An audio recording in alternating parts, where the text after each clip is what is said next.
Mobilization and referendums, so-called, are the horsemen of the transformation of the war.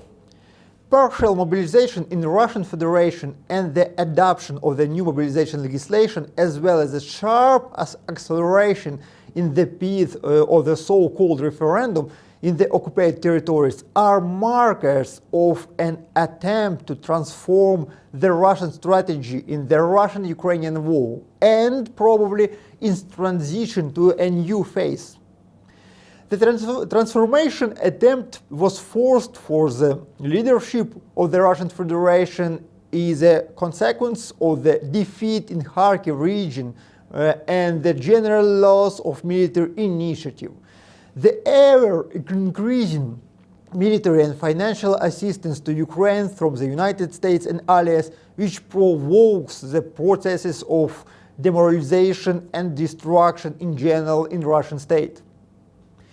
These decisions were made under the pressure from the patriotic, passionate part of Russian society, and their task is not so much only to defeat the war. This is impossible in the near future, but to stabilize the internal political situation by partially satisfying the requests of the radical minority part of Russian society and restoring the confidence of the infantile majoritarian part of Russian society through a sense of control and expansion of the new Russian Empire.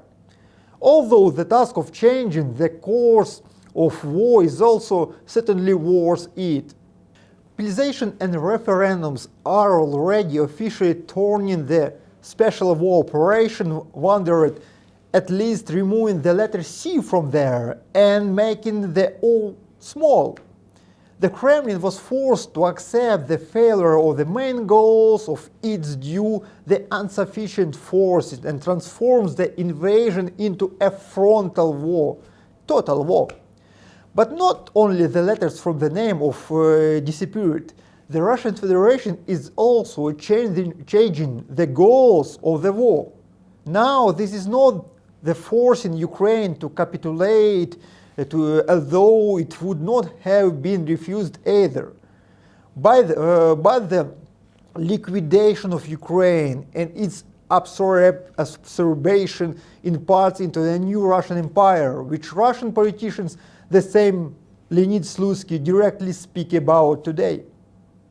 For Ukraine, this also further devalues the Russian Federation as a participant in negotiations, extremely narrows to the field of topics available for dialogue. There will be no political negotiations in the coming months. The new phase of Russian-Ukrainian war will be characterized by the involvement of even more forces and means. The number of compositions of warring parties, the further scaling of crisis, and the growing risks of using nuclear weapons. Today is one way or another more than 70 countries are involved in war in Ukraine, with the supply of weapons, political participation, and financial assistance.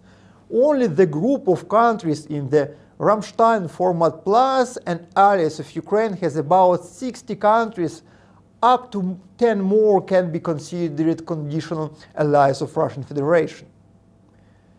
By announcing mobilization, the Russian leadership apparently hopes to turn the tide of Ukrainian-Russian war to their advantage already during the winter-spring 2022-2023. Russian Federation relies on several factors at once.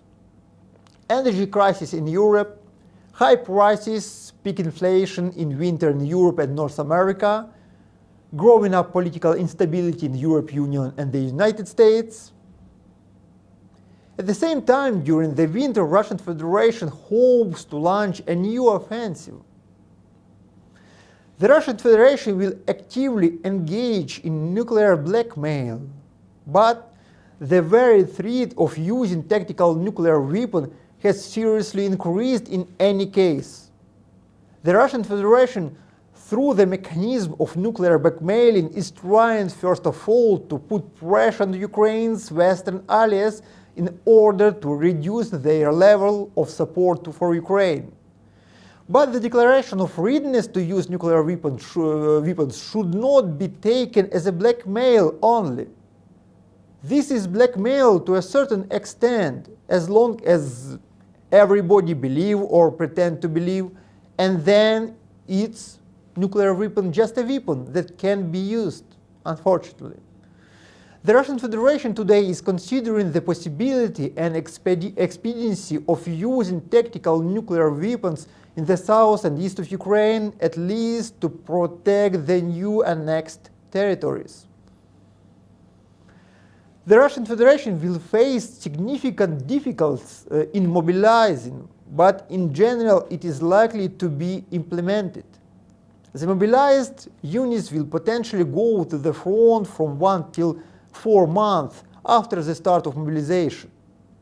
If the Russian Federation managed to mobilize the declared 300,000 people, this may be enough to stabilize the front line in the south and east of Ukraine, as well as to create a new strike force that can be used for a new offensive against the city of Kyiv or for an attack on the city of Nikolaev and the city of Odessa.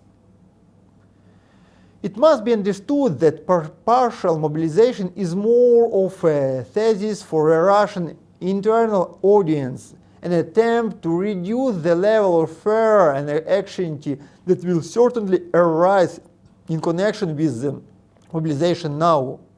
Since any mobilization is in fact partial, it has never reached 100 persons.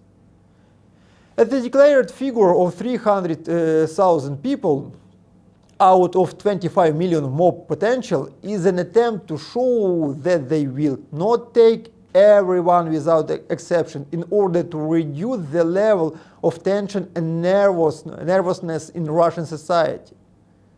The lack of deadlines for mobilization is noteworthy. It can last for years and be used to call up millions of people, millions of soldiers.